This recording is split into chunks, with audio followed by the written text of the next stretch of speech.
pour cette session de webinaire de présentation d'une application de calcul sur les antennes. Je suis Gabriel Moll, je suis responsable de la simulation avancée pour Avenao Prodways et je suis accompagné aujourd'hui donc d'Emmanuel Leroux qui est expert industriel sur toute la partie électromagnétique pour Dassault Systèmes et de Eric Aubourg qui est lui responsable de la simulation également pour Dassault Systèmes. Bonjour et bienvenue à tous. Bonjour.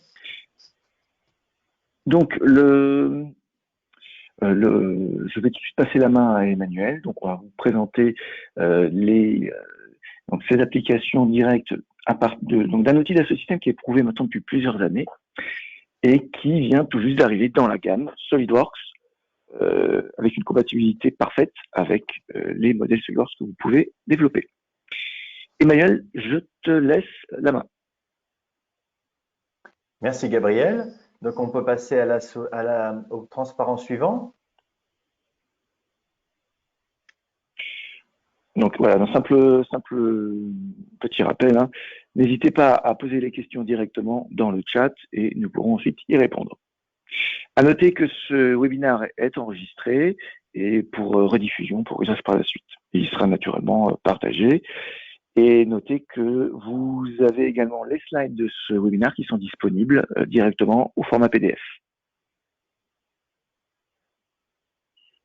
Voilà, donc voilà un petit peu le sommaire pour aujourd'hui. En premier lieu, je vais expliquer un petit peu le rôle électromagnétique Engineer qui est disponible sur la 3D Experience Platform sur le cloud et qui vous permet de faire des simulations électromagnétiques. Design, simulation, optimisation. Ensuite, on va faire un petit deep dive aujourd'hui sur le placement des antennes sur vos produits et on va appliquer ça sur différentes industries. Et à la fin, on va voir que le type d'utilisateurs que nous avons sont d'une part les analystes, les experts qui doivent concevoir des antennes, mais aussi les ingénieurs systèmes qui vont placer des antennes achetées chez des vendeurs.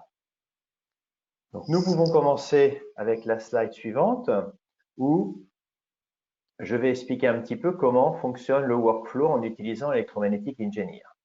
Tout d'abord, le concepteur CAO va dessiner sa structure dans SolidWorks Desktop ou bien 3D Experience SolidWorks et il va sauver le modèle sur la plateforme 3D Experience sur le cloud. À ce moment-là, tout le monde va être au courant qu'il y a un nouveau modèle disponible.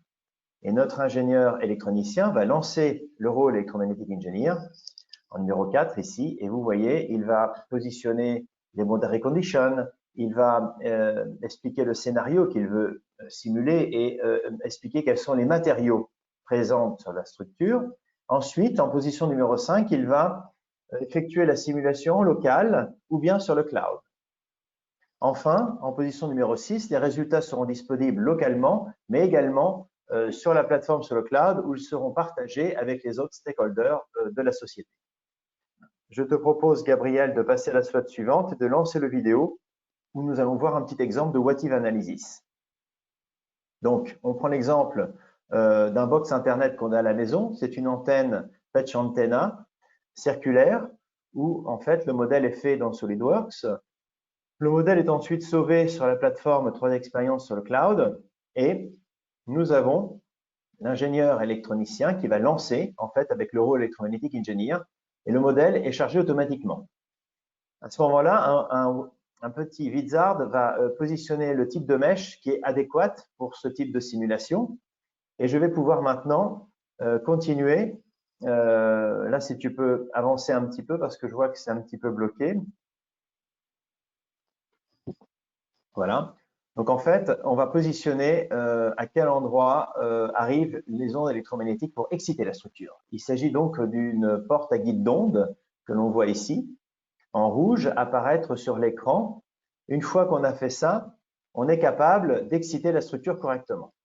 Enfin, on va positionner le type des matériaux qu'on a. Par exemple, ce qui est en couleur bleue, eh bien, c'est un diélectrique qui est fait avec un matériel qu'on appelle Rogers. Et donc, on va chercher dans la librairie du logiciel pour associer les bons matériaux aux bons éléments du modèle. Ça se fait en quelques mouse-clics. Ensuite, on va positionner la gamme de fréquences entre 0 et 6 GHz et on est prêt à faire la simulation qui va s'opérer d'abord dans le domaine temporel et ensuite en fréquentiel. On voit qu'on est un petit peu bas en fréquence. On voulait 5 GHz, on a seulement 4,7. Donc, il faut changer quelque chose. Donc, un message est envoyé au concepteur CAO. On lui demande de réduire un petit peu le diamètre de son antenne, hein, parce que comme il faut aller plus haut en fréquence, on va mettre une valeur un peu plus basse. Le modèle est ensuite sauvé sur la plateforme, sur le cloud, et tout le monde va être au courant qu'il y a un nouveau modèle disponible. Hein, l'ingénieur de simulation structurelle mécanique et aussi pour la fluidodynamique va être au courant aussi. Notre ingénieur électronicien s'apparaître qu'il va y avoir un nouveau modèle disponible et il va accepter les modifications sans avoir à refaire tout le setup. Donc là, on va gagner du temps. Hein. Il va voir que sur le modèle, en effet, le diamètre a changé hein, sur notre petit modèle d'antenne. Comme vous voyez ici, hein, on a le patch antenne à diamètre qui a changé. Et il suffit maintenant de relancer la simulation. Il n'y a pas besoin de refaire tout le travail, des boundary conditions, etc. Donc, on gagne du temps. À la fin, on obtient la bonne fréquence à 5 GHz comme on voulait. Le modèle est donc sauvé sur l'ordinateur localement pour être partagé avec d'autres collègues qui utilisent le même logiciel. Et aussi, il y a un petit report qui va être créé en utilisant en fait une web app application qui s'appelle 3D Play, qui va permettre en fait, par exemple, au manager du projet de découvrir les résultats d'une manière très sympa avec une application web app. Donc, c'est lisible avec n'importe quel device, un tablette, un smartphone, il peut faire ça n'importe où. Donc, c'est très commode pour partager les résultats.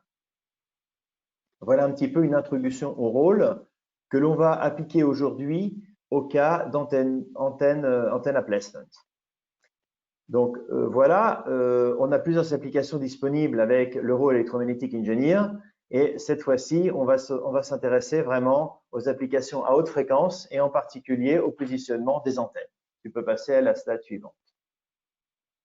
Donc en fait, le positionnement d'antenne intéresse les produits qui doivent communiquer. Par exemple, ici, on a un petit projecteur sans fil qui va partager en fait des contenus à partir du mobile phone ou bien du box Internet.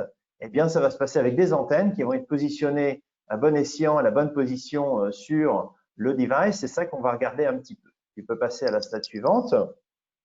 Et voilà, je lance le vidéo où on regarde un petit peu comment se passe la conception et la simulation d'un mobile phone aujourd'hui. Alors en fait, l'intérêt d'un mobile phone, c'est pas seulement de communiquer, mais c'est aussi de partager des contenus. Donc il faut beaucoup de bandes passantes, c'est important. La bande passante pour pouvoir justement faire voir des vidéos et pouvoir partager des contenus et pouvoir même payer avec son téléphone portable. Donc il est important de concevoir des antennes qui vont être bien intégrées, donner satisfaction à l'exposition au corps humain et aussi éviter les interférences entre antennes. Il y a plusieurs types d'antennes dans un téléphone portable. Il y a les vieux systèmes qui doivent toujours être compatibles, comme le GSM, le 2G, le 3G. Et là maintenant, bien sûr, nous avons le 5G qui est arrivé. Le 5G offre l'avantage d'avoir un lien direct entre la base station et le téléphone portable. Et le 5G utilise en fait les réflexions sur les structures de manière à pouvoir atteindre plus facilement l'objectif. Ça se fait en fait avec un système d'antenne à réseau hein, et on donne la possibilité d'optimiser, comme vous voyez, le beamforming hein, de manière à obtenir ce résultat. Quand on compare en fait les différents systèmes, le 2G, le 3G, le 4G et enfin le 5G, on va s'apercevoir que plus on va haut en fréquence, plus on a une bande passante qui est appréciable. Ça va donc nous permettre d'échanger plus de contenu. Mais qu'est-ce qui se passe quand mon antenne, en bas à droite sur la figure, en rouge, couple avec une partie à sa gauche? Vous voyez, je suis en train de regarder un match de foot et à un certain moment, on n'a plus de réseau, juste au mauvais moment. Donc, c'est sûrement pas une bonne expérience. Et comment est-ce qu'on va éviter ça? On va éviter le couplage entre mon antenne et la partie à gauche. Et vous voyez dans ce qu'on a fait à droite, maintenant, ça marche mieux, il y a moins de couplage Et donc, on a mon coefficient de réflexion en vert qui va descendre beaucoup plus bas sur la courbe et on a une bande passante plus importante. Et donc, je vais pouvoir finalement voir le but en face de moi en direct. Parfois, les ondes 5G, qui sont très bien, on a expliqué, ont le problème d'avoir des difficultés de passer dans les matériaux spécifiques. Ici, derrière mon téléphone portable, j'ai un petit couvercle en verre. Et malheureusement, ça fait un guide d'ondes et les ondes ne passent pas à travers le verre. Donc, qu'est-ce qu'on fait? On essaye de faire ça avec du plastique plutôt, et on fait la comparaison entre un petit couvercle en plastique ou bien un couvercle en verre avec plusieurs épaisseurs. Et on s'aperçoit qu'avec une épaisseur dite, on arrive à avoir les mêmes proportions que pour le plastique. Une autre chose importante, c'est de pouvoir communiquer dans les mêmes directions. Et la présence en fait des doigts de l'utilisateur sur le téléphone portable va modifier en fait le diagramme de rayonnement. Donc, pour être sûr de pouvoir communiquer dans toutes les directions à 360 degrés, on va positionner plusieurs antennes pour réaliser cet objectif, de manière à ce qu'on soit sûr de pouvoir améliorer la connectivité. Enfin, il y a un effet sur l'homme qui est indiqué par le Specific Absorption Rate, SAR, et il y a des normes qui indiquent ça, et on est capable justement de simuler ce SAR pour différentes configurations de manière à donner satisfaction aux normatifs. Maintenant, ce qu'on veut essayer de faire, c'est de voir qu'est-ce qui se passe si on regarde le couplage entre l'antenne et la carte électronique, et en particulier un signal USB qui se propage sur la carte électronique. Il faut éviter ça. Donc, on va appliquer un écran, un shield, sur le signal USB de manière à éviter qu'on ait trop de couplage entre l'antenne et le signal USB. Donc là, on voit qu'on réduit l'interférence par 22 dB. Donc, c'est ce qu'on appelle du co-site interference mitigation. On essaie de résoudre le problème où on a des interférences entre les systèmes. Maintenant, il est important de voir aussi qu'on n'est pas tout seul. Il y a aussi d'autres ingénieurs qui travaillent avec nous. Donc, par exemple, là, si on a besoin de changer, en fait, pour un meilleur fonctionnement de mon antenne GSM, le téléphone, il va falloir refaire le drop test de manière à ce que du point de vue structurel mécanique, ça tient la route. Et une fois qu'on a fait ça, on va pouvoir revenir chez l'ingénieur électronique de voir qu'en effet, le plastique forme qu'on a utilisé maintenant, eh bien, fonctionne bien du point de vue de l'antenne. Donc, en fait, on vous offre la possibilité de faire du co-design entre différents physiques domaines pour atteindre votre objectif. Là, voilà un récap un petit peu de ce qu'on a pu atteindre au niveau des résultats pour ce mobile phone. On a réussi vraiment à améliorer le diagramme de rayonnement de notre antenne 5G. On a réussi à donner satisfaction aux normes d'exposition du corps humain aux ondes électromagnétiques et on a réussi à réduire en fait les interférences entre l'antenne Wi-Fi et la piste USB sur le PCB. Voilà, j'espère que cet exemple vous a plu. C'est vraiment quelque chose de très complexe, hein, le design des mobile phones. Allons voir maintenant dans la slide qui suit qu'est-ce qu'on peut faire si on ne va pas faire nous-mêmes l'antenne. Parce que vous savez, souvent, on achète l'antenne chez un fournisseur et on va positionner l'antenne sur le produit. Donc là, en fait, on a en bleu foncé l'OEM, c'est-à-dire le systémiste. On a en bleu clair le vendeur de l'antenne hein, qui va produire l'antenne. Et on a deux outils qui peuvent nous être utiles, que je vais expliquer après dans le workflow qui va suivre. En fait, on a deux techniques. La première, c'est ce qu'on appelle le Protected CST Model. C'est en fait un modèle CST qui va être encrypté. On va cacher certaines parties du modèle de manière à ce que le vendeur puisse tranquillement fournir son modèle d'antenne sans découvrir des choses qui sont liées à son intellectual property.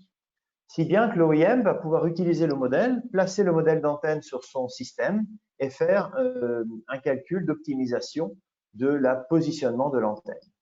Si ce modèle protecté CST n'existe pas, il est possible aussi d'utiliser Antenne Amagus, que l'on voit à droite au fond de l'écran, qui est en fait une librairie d'antennes, plus de 400 modèles d'antennes qu'on peut choisir grâce à un search où on indique en fait la typologie d'antenne dont on a besoin, et la gamme de fréquences, et il va choisir pour vous toutes les antennes qui correspondent à cette recherche.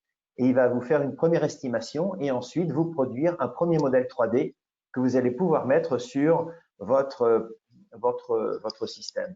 Donc, ce n'est pas un problème si vous faites pas l'antenne vous-même, vous pouvez très bien récupérer les informations pour pouvoir placer un modèle d'antenne sur votre produit.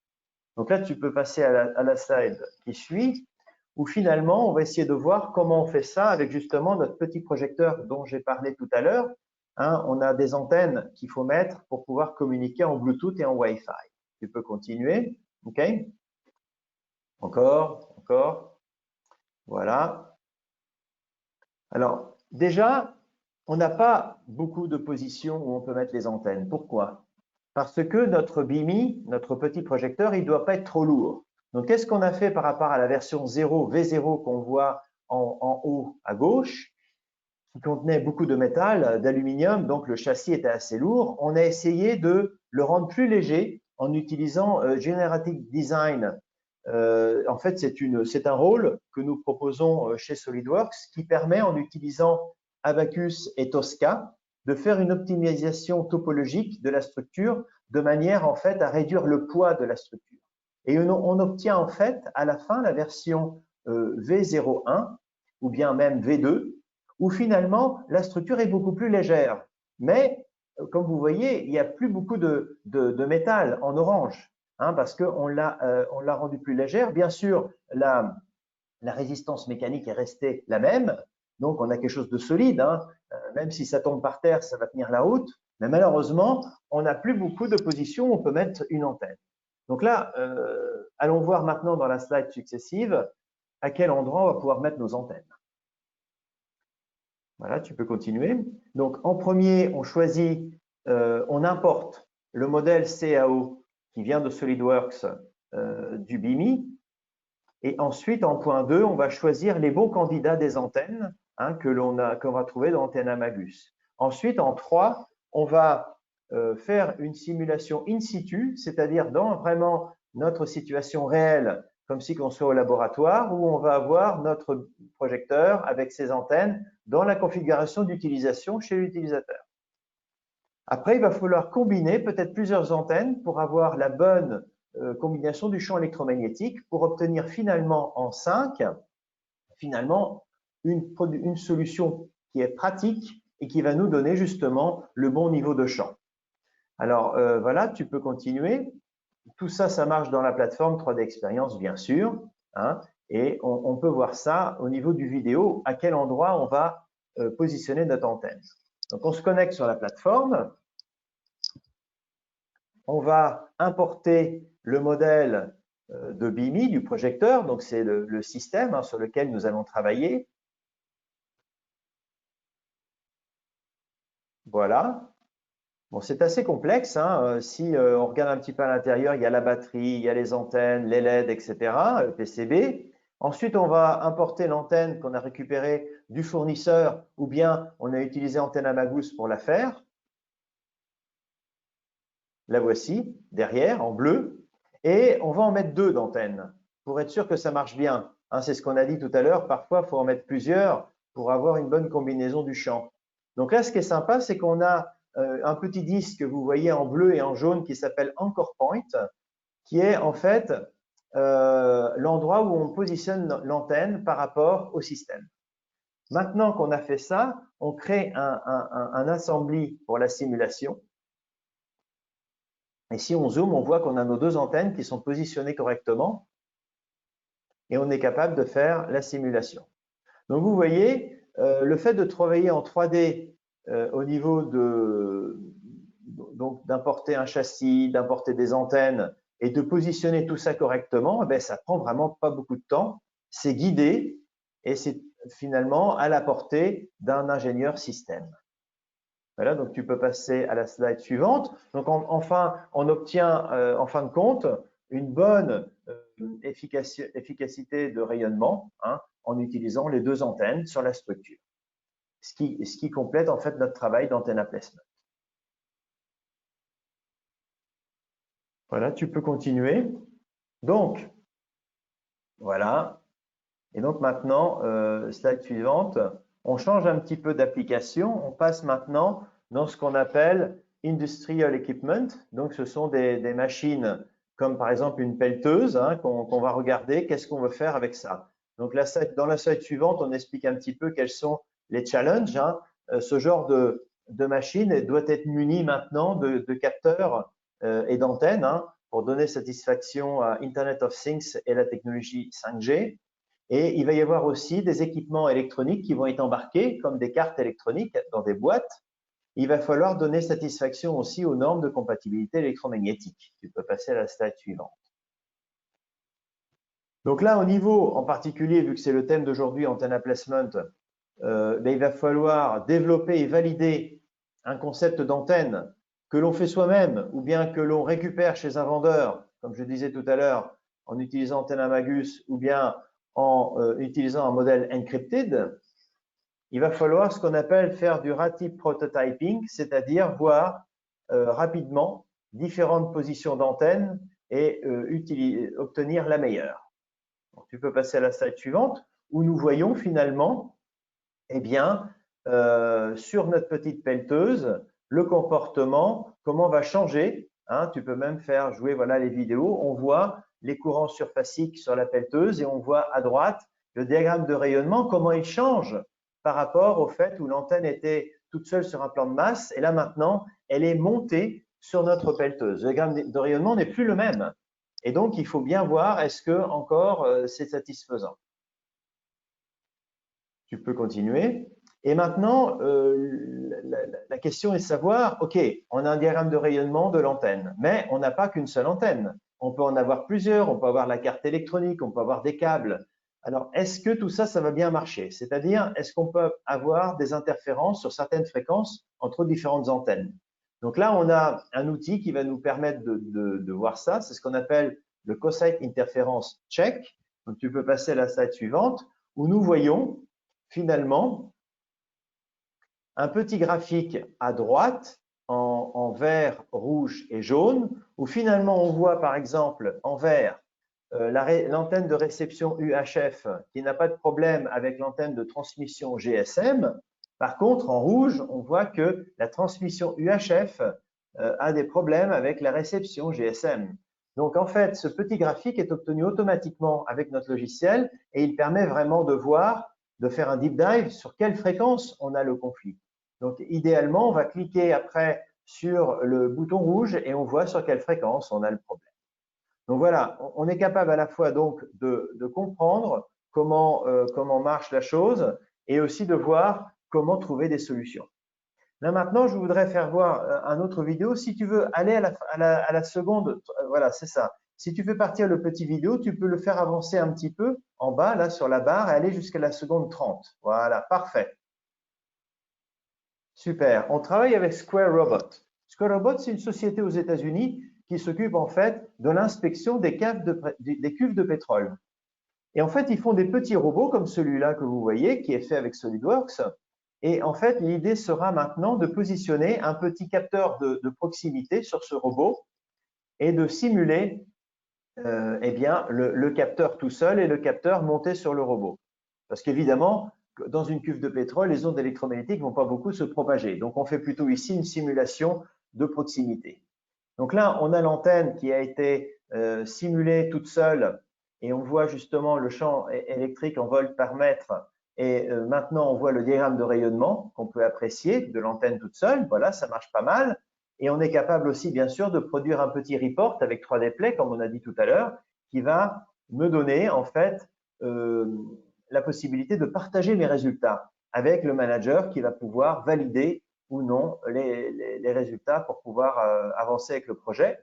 Donc ça, c'est disponible sur n'importe quel device de n'importe où. Et maintenant, la question, c'est ma petite antenne, elle est petite et le robot, il est grand. Donc, on a un problème d'aspect ratio. Donc, ce qu'on va faire, on ne va pas simuler l'antenne elle-même, mais un équivalent, ce qu'on appelle un near field source. C'est la petite boîte que vous voyez ici, qui va représenter l'antenne. Donc, vous voyez, le robot est émaillé complètement. On a donc un modèle assez gros. Et on va être capable de voir les problèmes d'interférence et de compatibilité électromagnétique sur le robot après avoir positionné l'antenne. Maintenant, on change de sujet. On va au Brésil et on présente un travail qu'on a fait avec EDH Tractor. Et là, en fait, l'idée, c'est de positionner une antenne sur le toit du tracteur. Et là, cette antenne, Patch Antenna, en fait, quand elle travaille toute seule, on voit son coefficient de réflexion. Voilà, elle marche bien. Voilà, des rames de rayonnement, tout est bon. Mais qu'est-ce qui se passe maintenant si on va mettre l'antenne sur le toit du tracteur? Eh bien, évidemment, le diagramme de rayonnement va changer. Et c'est encore pire quand on le met sur le tracteur lui-même. Et là où j'insiste, c'est que notre solution est vraiment scalable. C'est-à-dire que Electromagnetic Engineer permet bien sûr de faire la simulation localement, et c'est le cas par exemple si vous avez l'antenne toute seule, mais si vous devez simuler le positionnement de l'antenne sur le tracteur, vous avez à votre disposition la possibilité de le faire sur le cloud en utilisant jusqu'à 128 GB de mémoire RAM et jusqu'à 16 corps, compris avec le rôle. Donc, ça vous donne la possibilité vraiment d'extrapoler vos simulations et de simuler vraiment de gros modèles. Tu peux continuer. Donc là, maintenant, on passe un petit peu à quelque chose d'encore plus grand, vu qu'on va s'intéresser maintenant à ce qu'on appelle Industrial Internet of Things, c'est-à-dire qu'est-ce qui se passe si on veut donner satisfaction à la révolution industrielle 4.0, il faut aller maintenant mettre des petites antennes sur les robots, sur les machines-outils qui sont à disposition sur les endroits de production que l'on a pour les sociétés. Hein. Et donc là, en fait, on a 3 sujets. On a le premier sujet qui est l'antenna design dont on a parlé tout à l'heure au niveau des base stations. On a le sujet numéro 2, c'est equipment connection, c'est-à-dire on va mettre des antennes sur des capteurs ou des antennes sur les machines-outils pour être capable en fait de gérer la maintenance à distance hein, de ces machines. Et à la fin, on va voir la couverture du réseau en 5G directement sur le plant de production. Donc, si tu vas sur la slide suivante, bon, je ne vais pas m'attarder trop sur la partie antenna array design. Hein. C'est quelque chose qui a déjà été fait dans un autre webinaire. Maintenant, je m'intéresse plus à la partie positionnement d'antennes sur des machines-outils. Et comment est-ce que ça va modifier les performances. Et là, ce qu'il faut faire un rétrofit. Parce que souvent, ce qu'on a, on a des machines-outils qui existent déjà. Et donc, on va mettre des antennes dessus et il faut choisir le bon endroit. Donc là, tu peux continuer et on va voir qu'en fait, on peut avoir différents types de structures. On peut avoir des machines fixes, comme la machine-outil qu'on a vue. Mais on peut aussi avoir, par exemple, un chariot élévateur, comme on voit ici, qui va se balader dans le plant de production. Et là, ben, il va falloir tenir compte du fait qu'il ne va pas avoir une position fixe. Donc là, on voit la diagramme de rayonnement de notre antenne, hein, un 5G pod à 3,4 GHz par rapport en fait à son diagramme de rayonnement idéal. Donc tu peux continuer. Donc on voit un petit peu, on fait la comparaison entre les deux. Il ne faut pas que ça soit trop différent. Là maintenant, quand on positionne l'antenne sur les équipements, il va falloir trouver la bonne direction. Et là, c'est sympa parce que si tu avances, tu vas voir, Gabriel, que ici, au niveau des 2 antennes qu'on a positionnées, au niveau, vous voyez, à droite et à gauche, ça se passe plutôt bien. On a finalement c'est un petit peu différent par rapport au diagramme de rayonnement de l'antenne sur un plan de référence idéal, mais ça va pas mal. Mais si tu continues à la slide suivante, on voit ici qu'on a un diagramme de rayonnement qui va pas trop bien. Si tu continues, on va tourner un petit peu sur, voilà, il n'y a pas du tout de réflexion. Vous voyez, en rouge, le champ est fort, en vert, le champ est bas, est trop bas. Et on voit derrière que là, ben, on a un problème. C'est-à-dire que dans cette direction, eh bien, notre capteur, il ne prend pas du tout.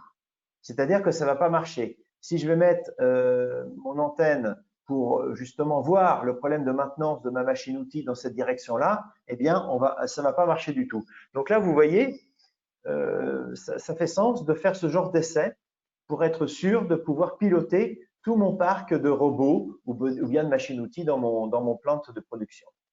Voilà, donc tu peux continuer. On a une technologie avec vraiment Electromagnetic Engineer qui permet vraiment de simuler un plan complet que l'on peut importer directement du BIM. On est connecté avec le BIM, qui est le système qui est utilisé maintenant pour concevoir les nouveaux buildings, et en particulier pour les plans de production. Vas-y, tu peux voir que en avançant, on importe en fait du BIM, le modèle IFC, et on est capable de reconstruire dans CST Studio, qui est à la base en fait d'Electromagnetic Engineer, notre plan de production complet et faire une simulation à ce moment-là avec un solver asymptotique. Le solver A que vous voyez sur l'écran, c'est-à-dire qu'on va prendre l'hypothèse que nous sommes en champ lointain, c'est-à-dire qu'on est assez loin de l'antenne qui émet l'onde pour dire qu'on simplifie les équations de Maxwell pour ne pas devoir faire un maillage complet de notre structure. Vous voyez, on a une longueur quand même assez longue, 123 mètres. Ça veut dire en termes de longueur d'onde, 1563 lambda, et ça serait impossible à faire avec une méthode, disons, qui va mailler tout dans le détail. Donc, on est capable, avec notre outil, d'avoir plusieurs méthodes, dont l'asymptotic solver qu'on va utiliser ici.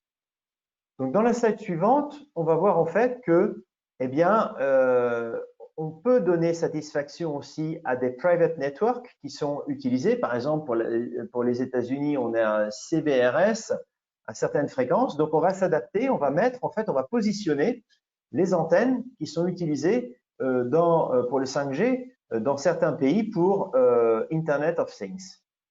Là, tu peux continuer. Et on s'aperçoit que, eh bien, si tu continues encore une slide plus loin, on s'aperçoit malheureusement que là, on a des gros cylindres métalliques. Vous voyez, si vous vous rappelez bien, quand on a vu notre plainte de production, à un certain moment, on avait comme des gros cylindres, des gros containers. Vous voyez que par rapport à la position de l'antenne, qui est le Wireless Access Point Location à gauche sur la figure, on a une onde qui se propage, ok, eh bien, avec des minimums et des maximums. Les maximums sont en rouge et les minimums sont en bleu. Et malheureusement, à côté des petits cylindres, en haut à droite sur l'écran, vous voyez qu'on n'a pas une bonne couverture du champ. Donc là, ça veut dire qu'on n'est pas capable de faire une prédiction de la maintenance des machines-outils dans cette direction, du plan de production, parce que, en effet, on n'a pas un bon coverage. Donc, il va falloir améliorer. Donc, tu peux continuer. Voilà, en fait, ce que je voulais vous dire, c'est qu'on a une solution vraiment complète en termes de solver qui permet pour CST Studio, qui est compris dans Electromagnetic Engineer, qui nous permet de simuler l'antenne toute seule, l'antenne sur la structure, éventuellement sur le cloud, et avec la méthode asymptotique, on peut même simuler un plant de production. Voilà, tu peux continuer. Encore. Voilà. Alors là, maintenant, ce que je voulais faire avant de passer à ma conclusion, c'est que on s'aperçoit que dans le domaine de l'aerospace and defense, où notre solution est utilisée depuis des années, il y a un domaine qui se développe beaucoup, qui est celui des drones. Des drones, pas seulement pour les applications militaires, mais aussi pour les applications civiles, d'observation, dans l'agriculture, etc.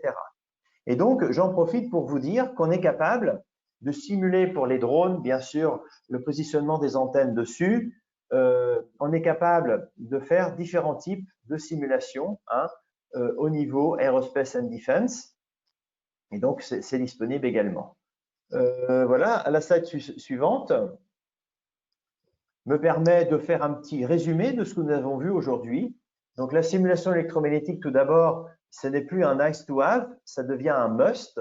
C'est-à-dire, si on veut vraiment être sûr qu'on va mettre les antennes au bon endroit, on est obligé d'utiliser un outil comme Electromagnetic Engineer pour être sûr que on va mettre vraiment les antennes au bon endroit pour pas gêner l'électronique à bord et pour être sûr que les performances au niveau des diagrammes de rayonnement vont être atteintes. Deuxièmement, on a une offre qui est vraiment utilisable par un ingénieur de système électronique. Il n'y a pas besoin d'avoir un doctorat en électromagnétisme pour pouvoir utiliser le logiciel. Si vous achetez vos antennes chez des vendeurs, vous allez pouvoir positionner un modèle protecté ou encrypté de CST ou bien utiliser Antennamagus pour mettre un modèle équivalent sur votre structure et pouvoir donc trouver la meilleure position pour ça. Troisièmement, on voit finalement que on a une solution qui est scalable, c'est-à-dire que si vous devez positionner votre antenne sur une structure assez grosse, on a vu le petit tracteur là tout à l'heure, eh bien il va falloir plus de mémoire évidemment. Donc là, vous avez jusqu'à 128 GB de RAM sur le cloud et vous avez jusqu'à 16 corps compris avec Electromagnetic Engineer. Si vous avez besoin de plus, vous pouvez aussi racheter plus de corps par la suite. Voilà ce que je voulais vous dire. Je suis disponible pour vos questions.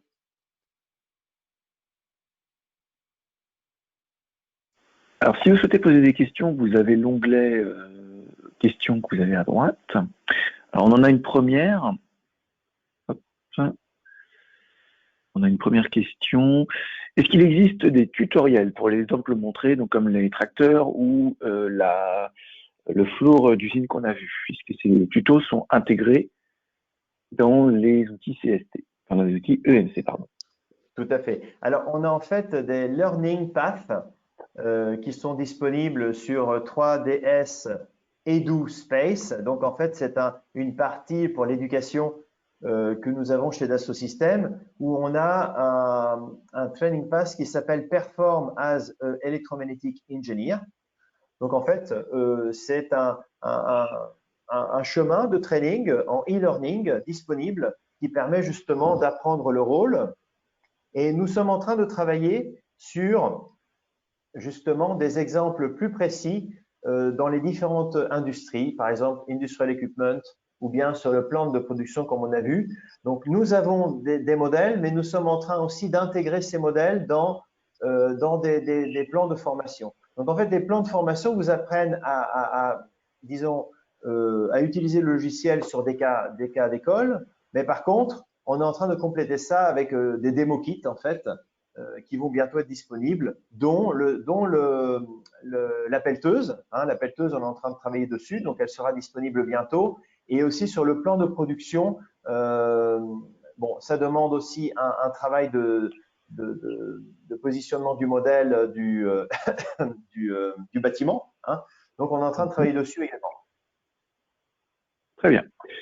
Nous avons d'autres questions. Comment est-ce que la solution EMC donc, se différencie par rapport à d'autres simulateurs comme HFSS, pardon? Bonne question. Alors, disons que HFSS travaille avec un solver en fréquentiel, c'est-à-dire qu'il va être capable, par exemple, de bien simuler une structure qui est fermée, où l'énergie a du mal à sortir, comme un filtre, par exemple. Mais si on a une structure ouverte comme une antenne qui va rayonner, et surtout si l'antenne est à large bande, eh bien, avec une méthode fréquentielle, c'est pas tellement efficace parce qu'on va devoir simuler fréquence 1, fréquence 2, fréquence 3, fréquence 4. Ça finit jamais. Et donc, c'est pas trop efficace. De notre côté, avec Electromagnetic Engineer, on va utiliser une méthode temporelle. On va résoudre les équations de Maxwell d'une manière explicite et on va donc avoir toutes les fréquences en un seul run, sans avoir besoin d'inverser des matrices. Donc, en fait, la méthode temporelle s'adapte beaucoup mieux au cas des antennes et surtout les antennes à large bande. Je dirais que c'est la plus grosse différence que nous avons ici par rapport entre HFSS et notre solution. D'accord. Nous avons une troisième question, alors qui mériterait peut-être d'être précisée.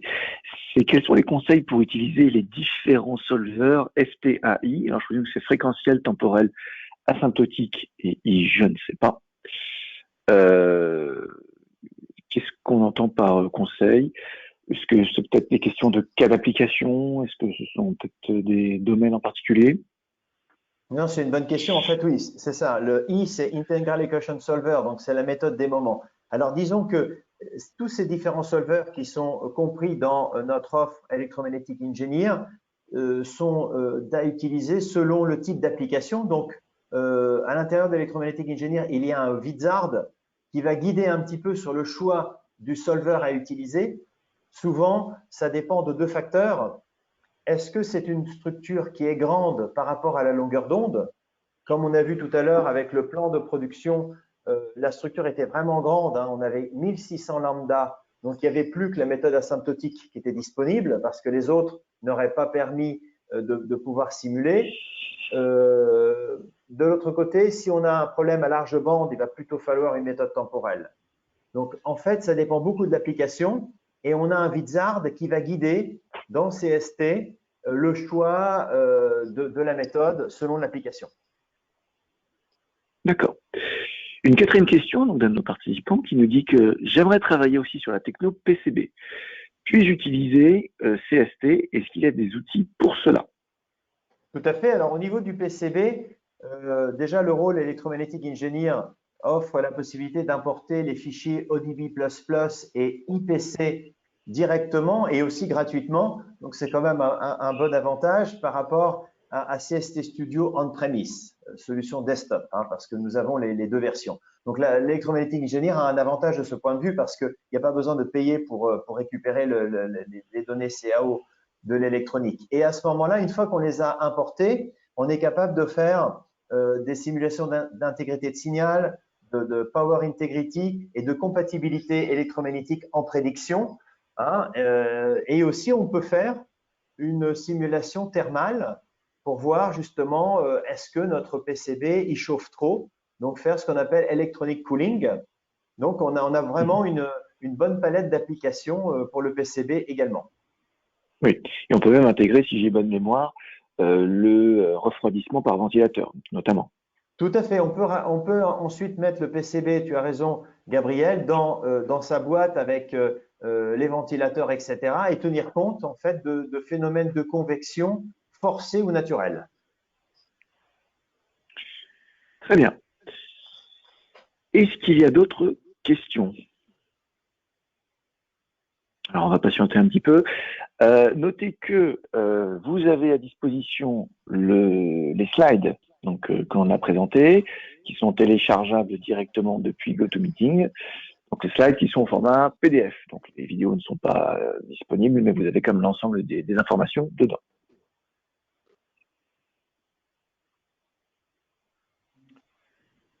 Je crois qu'on a fait le tour des questions. Le replay de ce webinaire sera disponible rapidement sur notre site et sur notre page YouTube. S'il y a d'autres questions qui arrivent, n'hésitez pas à nous contacter aux adresses email là, que vous voyez ou éventuellement, si vous avez mon numéro de téléphone, n'hésitez pas également à me passer un coup de fil. Écoutez, je pense qu'on va en rester là. Je vous remercie. D'abord, je te remercie Emmanuel pour cette présentation de qualité. Merci à toi également Eric. Et puis merci à vous pour votre attention. Je vous dis à bientôt. Au revoir. Au revoir.